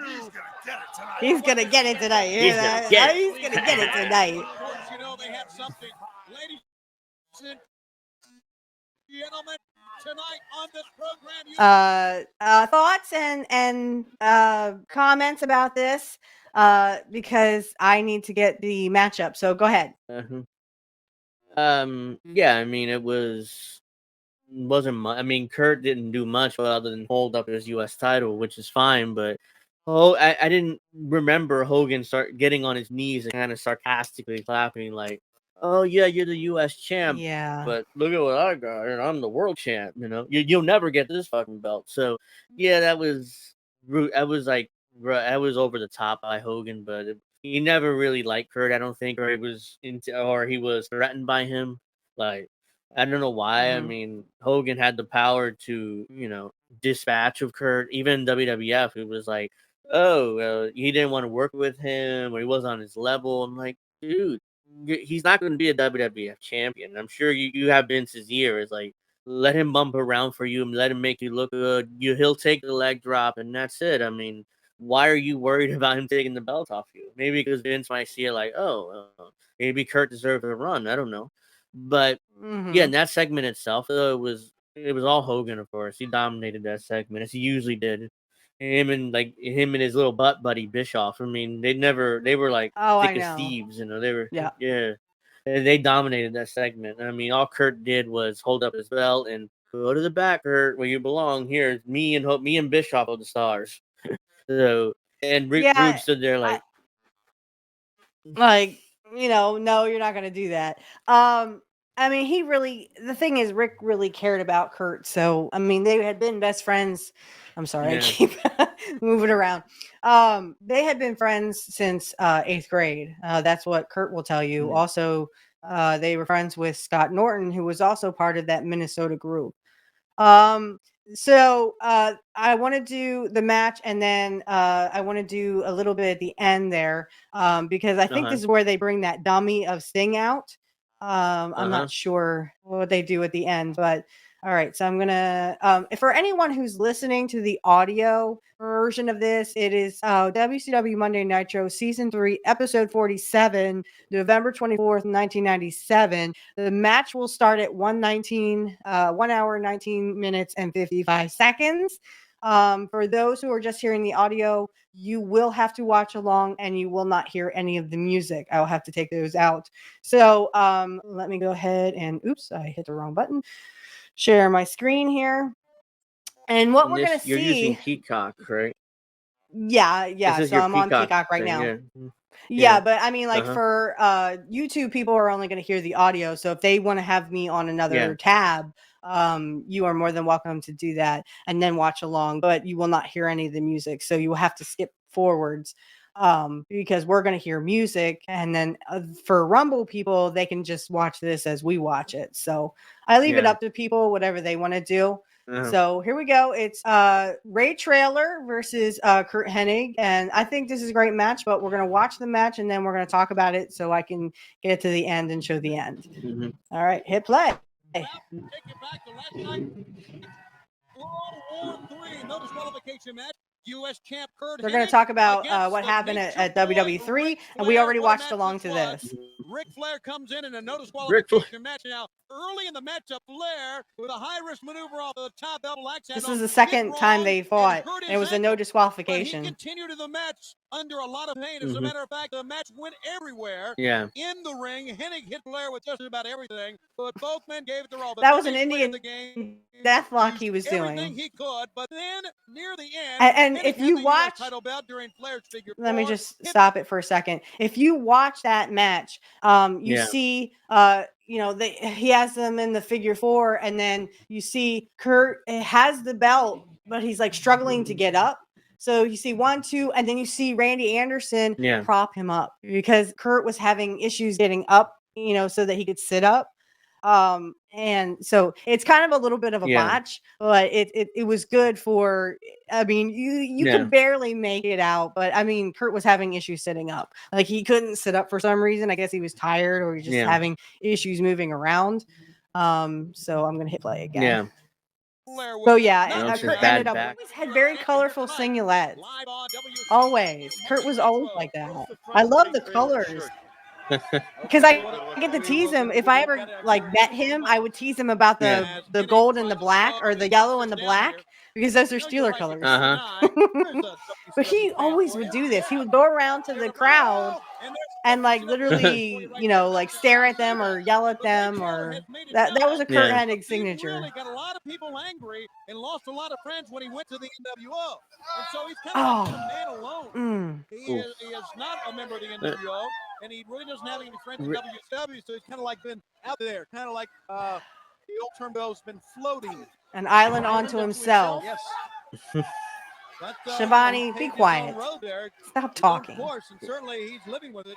He's always bad. Even in AEW is worse Come on, today, Curt. but he was bad then in Oh, I know, WCW. yeah. Many years. Look at this big run. Oh. Right. Hennig all the way over the top. I know he's selling that, but that looked real. He's a big man. Well over 300. Kurt was a Go. great seller. Run. Even back, he was a great seller. He was He a made great guys seller. like Ray Traylor like $1 million, even though at that point, Oh, I know. Boss Yeah, Man. that was At Kurt's that point, signature Boss right Man was there. older. That was. You know, last night, Yep. even though Flair was the one that Boss Man was older by you this know, point. he just so- was an all-around great also athlete. suffered Mhm. some bumps and bruises of his own. Flair If you see his knee is kind of, I think he might have hit it, hurt it.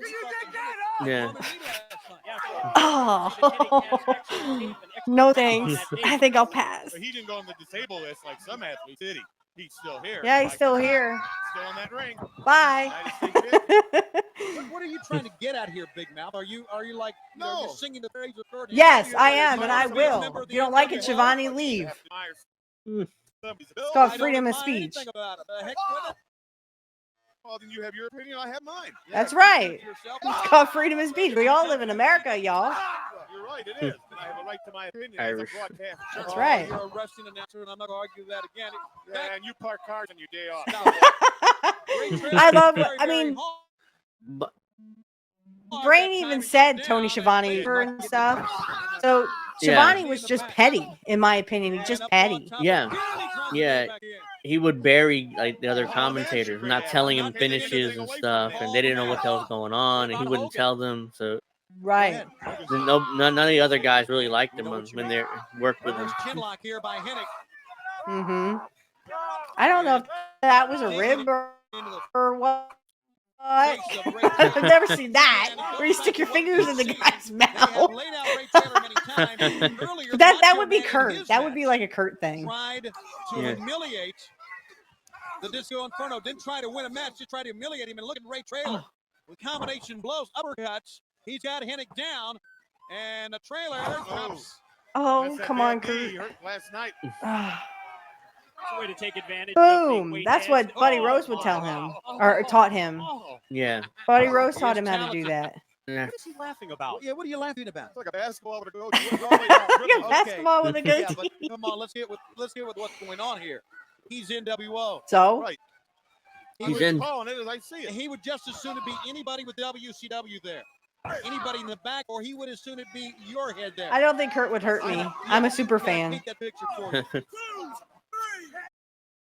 I don't think Certainly, Curt would there's hurt no me unless they had question that a Curt reason Hennig to. tonight Still feeling the effects of that brutal no disqualification match.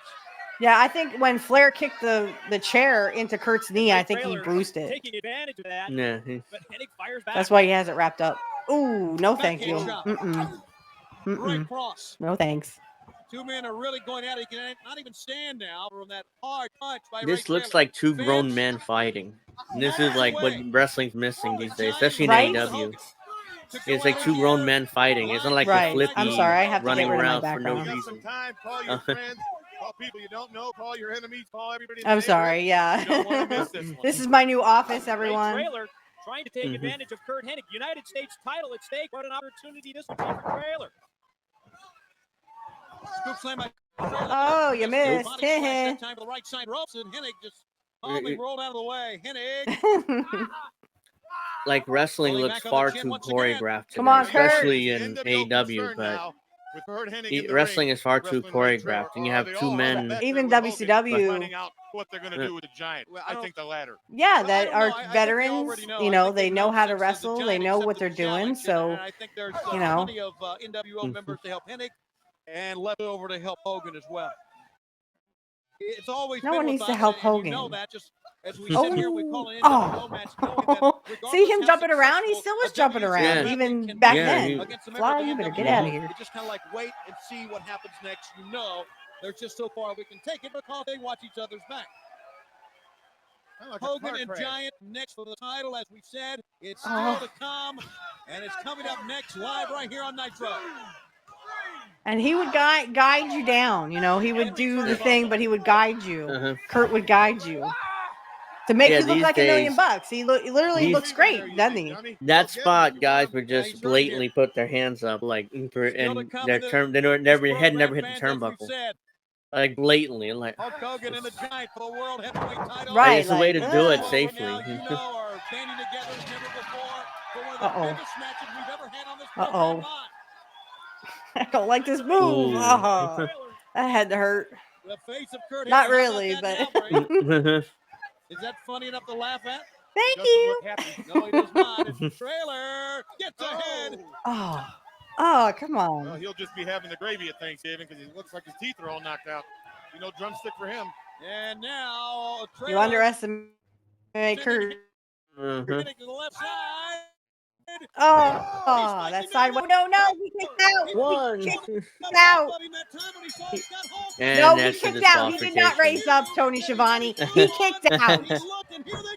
Laid him out with the side slam, and here Now Ray I hate Traylor Tony gets to Schiavone. kill. He's like, oh, He gets to kill pulled all up the because he NWO. got now it's just too bullshit. much. Too much is right. There's 6, 7 of them. Now it's too much. Yeah. Traylor again suffering another beating at the hands of the New World Order. Scott Norton. And all NWO matches would end this way. They would all just come in there and jack you up. You're your opponent. Poor Curt. He's not even moving. Traylor knew Curt, that get The night of the elbow drop. that's what it's been. We saw it happen to Disco moments There's ago. Elizabeth with the mace. She would, About those or elbows. is that mace or? Oh no, that was the paint, right? How many times have they spray painted Ray Traylor?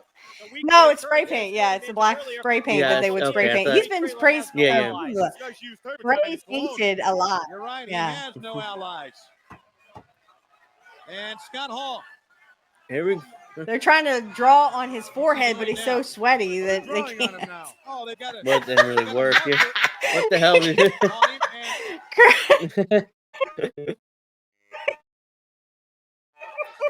Curt puts his butt over his forehead, trying to clean it off. The mark's okay, that's fine with them. But now he continues with the NWO. Gentlemen, this is a Not disgusting. Be quiet. but another in a group of evidence that the NWO is stronger than ever before. Scott Hall drunk? Looks like he's drunk. Thoughts really quick on that, so I can get to the next thing because we're just gonna Well, watch that the end was- and then we have to like- kind of wrap up because my son needs to get Yeah. to bed. Yeah, like like I said in the middle of the match, ahead. there's like two grown men fighting each other. You know, it wasn't like today where it's obviously choreographed and ridiculous moves. You know, like a flipping rock bottom. You know, I've seen that. You know, guys do the Spanish fly, which is literally just a flipping rock bottom. So it's just, you know, but I digress. That match itself was, like two grown men fighting. And Ray Traylor had the U.S. title won, but oh no, here comes the NWO to save the day, so it was, Yeah, but that was put such over. bullshit because I mean, I mean, it was such bullshit because I mean, he kicked out. You saw him kick out, right? Yeah. You saw him go Yeah, like it was- this, or Yeah. Scott Hall had even hit the ring. He made it sound like, oh, he literally said Ray Traylor pulled up Yeah. because of Scott Hall. No, he didn't. Yeah. Curt went like this. He literally Yeah, he kicked kicked- out. No, And then he got his shoulder up. See, that's He why I tried don't to like Tony continue. Schiavone. Yeah, like he just bury, certain guys or bury, matches for no reason. And I guess he didn't Apparently, like Curt. Tony and, Schiavone didn't like Curt Hennig. Yeah. Yeah, or whatever he does. Oh well, Ray Traylor pulled him up. Like he had him beat for the U.S. title, but Mhm. then the match itself was great. It seemed like Ray took most of the match, but eventually, the finish, disqualification, but yeah, Curt sold fantastically, as usual. Mhm. I've always liked, actually when I go back and watch him now, it's like he's better than I thought he was because I was a kid, so I didn't really appreciate it, but now he's what if he were around today, I mean, but I guarantee he'd still be one of the best because most of these guys suck. Yeah. Mm-hmm. All right, so we're just gonna do the end because Curt does actually show up at the end here. So I'm gonna Okay. share the thing again, of course. We're gonna see a little bit of here's Kevin Nash dressed up as Sting. Of course, they had the cast and they are hitting him with the bat and stuff. I believe Bischoff and Rick Rude are commentating. Oh, Giant really in trouble now. As the There they come. begins to really Too take close. Rogue Way too television. close. There's the shiny belt. Oh, I had the shiny belt. Looks like the Giant just fell off the beanstalk. Rick Rude. Cashapp. Oh, we love you, Rick Looks Rude. like Nash about to perform surgery here. Really? Surgery. You know, he is a doctor. Here comes Curt into the, you know. We want Sting. He wants to. Sting. Yeah, you got Sting. You had Sting last night. It was called Kevin Nash. Sting doesn't want any part of this. No, I Sting is think last history. night was He's a Hogan. long Hogan was gone. Sting, dressed up as Sting. What are they gonna Yeah. do? I was like, when I saw that, I was like, geez, Come on, John, I think get up. Sting grew an Let the inch or match two. continue. You can tell it was Hogan. Sting ain't that tall. Additional security here provided by NWO.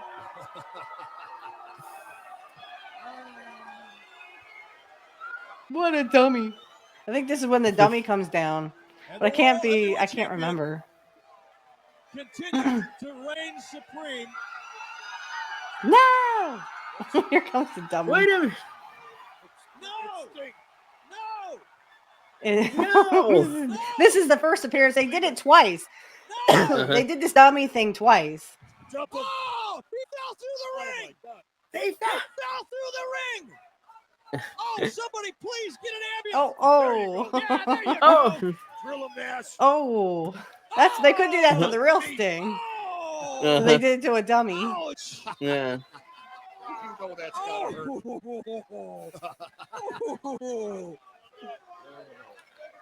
Oh my word! What have they done? And then Kurt's like, I'm gonna move my leg in case Hogan misses. See that? He's like, I'm moving my leg. Yeah.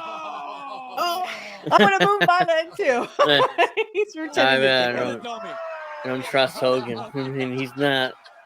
At this point, he's I not love most. it. It was hilarious. Not most athletically I inclined. mean, you can tell that's a dummy. That's not the real Sting. Yeah, you can tell instantly because he's like this. He's like he had a broken neck or something. Sting's mind right now. Baseball bat. I love what Curt kind of moves to this dummy's head like this when Hogan's yelling at him. He back to life. What was that? He's the leader. He's the leader. Oh, Sting, your legs are a little wobbly. Yeah. He had some weak knees to begin with. Watch Curt move the head.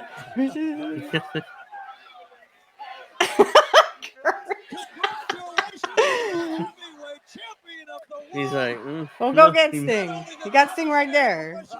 I don't like Sting. That's okay, Hogan. Stay your difference. Stay your distance. For life. All right, I'm gonna cancel that, and we're gonna stop. And we're gonna stop sharing. So wrap up. Wrap up ideas. What are we thinking? What did we think about that? Because I think they do that 2 weeks in a row where they have the dummy of Sting, and like I said, Curt moved his leg so that if Hogan missed, he would hit him with a bat. I would have moved my foot too.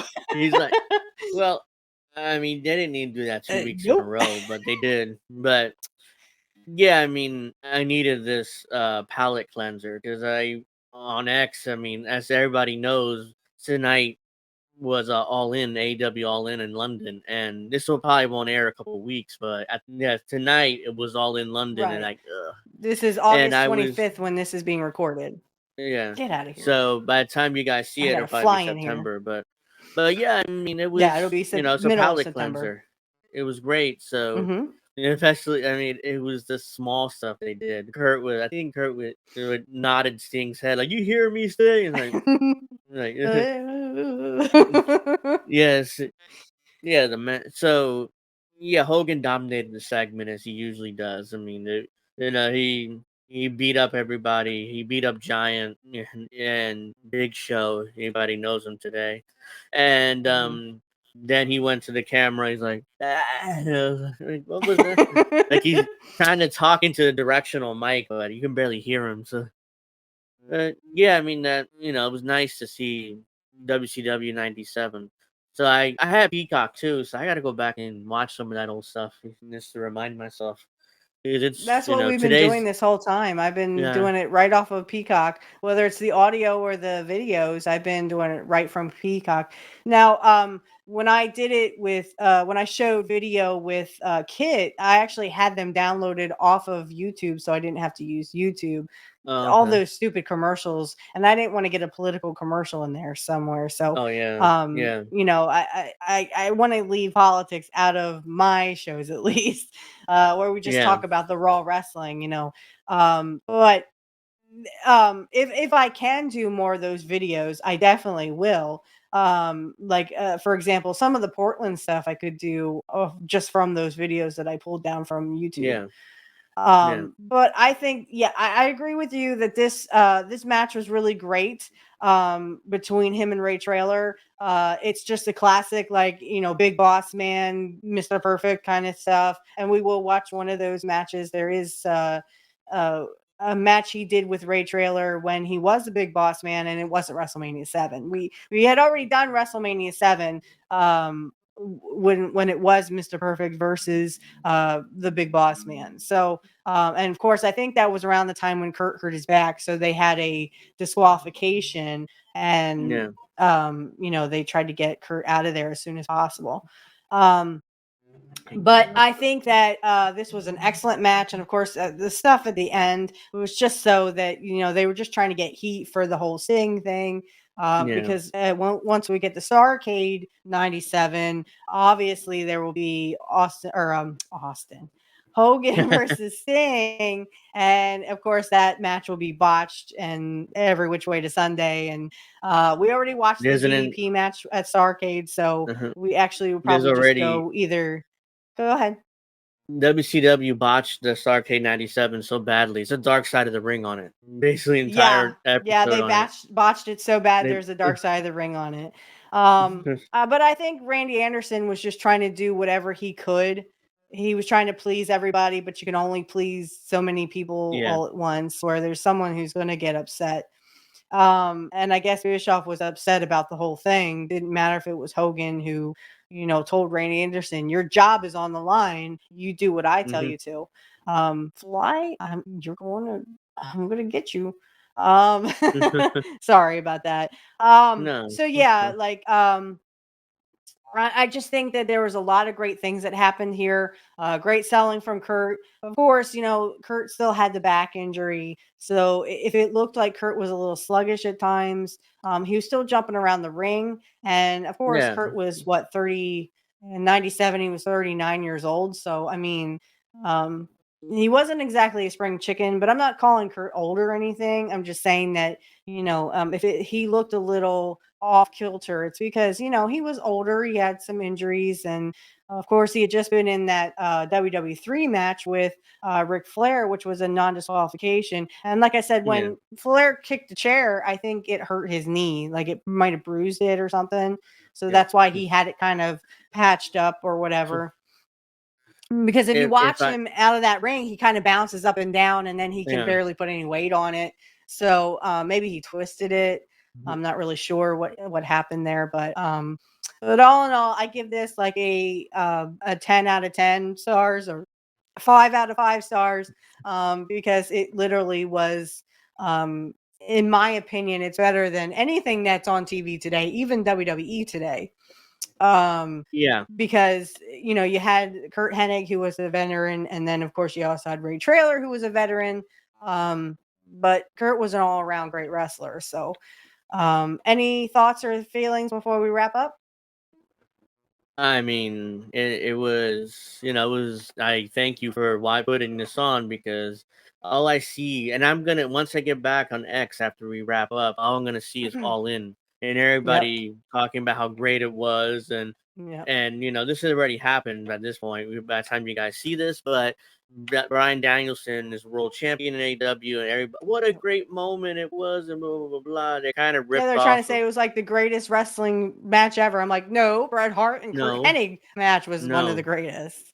I didn't see the match. I saw clips where Swerve was beating up Danielson and blooding him up in front of his daughter, and I'm like, well, that's gratuitous. I mean, and there's no story there. Why would you do that? But I digress. That's not what this show is about. But yeah, I mean that's we'll talk about that more in Pro Wrestling Talk this Saturday. Or no, it would be I got to talk in the past because you won't upload this until September. But this will be July 31st of July. August 31st episode of Pro Wrestling Talk, which is my birthday, by the way. So we'll be doing something special there. But and if you have to stop this episode and catch the episode of Pro Wrestling Talk, it'll be 25. Episode 25? 26 because 26. So we're on 25 was we already did. Yeah. Okay, so we'll be on 26. And when we get to the Rumble segment, the Rumble only segment, I get to sing happy birthday to Angel Riviera. Woo! Yeah. Another year around the sun there. Yeah, but yeah, I will sing happy birthday to him. Mhm. So here's what's going to happen. Everyone is going to hear I do audio of just, shameless plugs that I do at the end. That happens with everything, with every episode I do. So everyone will hear audio only, and it will be just shameless plugs at the end. So thank you, everyone, for watching along with us. Angel, thank you so much for being my lovely guest host and Thank you for watching having along me. with me.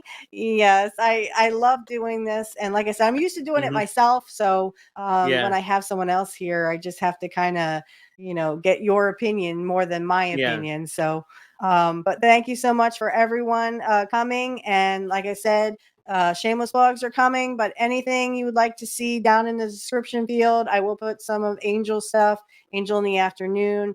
You can check him out on Fridays at 7 p.m. Eastern Standard Time. And is there anywhere else they can find you? On Indie Network, right? Yeah, Indie News Network INN. I do my shows there, and my ex is right there, as you can see there. That's my ex, and we do Pro Wrestling Talk. Me and Steph every Saturday, 8 o'clock Eastern, or most Saturdays we try to do it. If not, then Sundays, because by this point we're gonna do Bash in Berlin review and All In August 31st, which be a couple of weeks ago. I always get confused talking in the past tense because it's like I No, usually do my that's shows fine. live. Yeah, So, I always tell them like this probably will already have happened. So just, stop this and go back to Mhm. that episode if you missed it or didn't get to see it. And then you can always come back here. But Yeah. make sure you come back to this episode. But that's it for us, guys. Thank you so much for watching. And remember, everyone, nobody beats Mr. Perfect. Nobody. Okay, guys, this is where we're going to do some shameless plugs here. So the first shameless plug, if you could please go over to my other show, which is Black Magic Talk. I will put the links in all the description fields.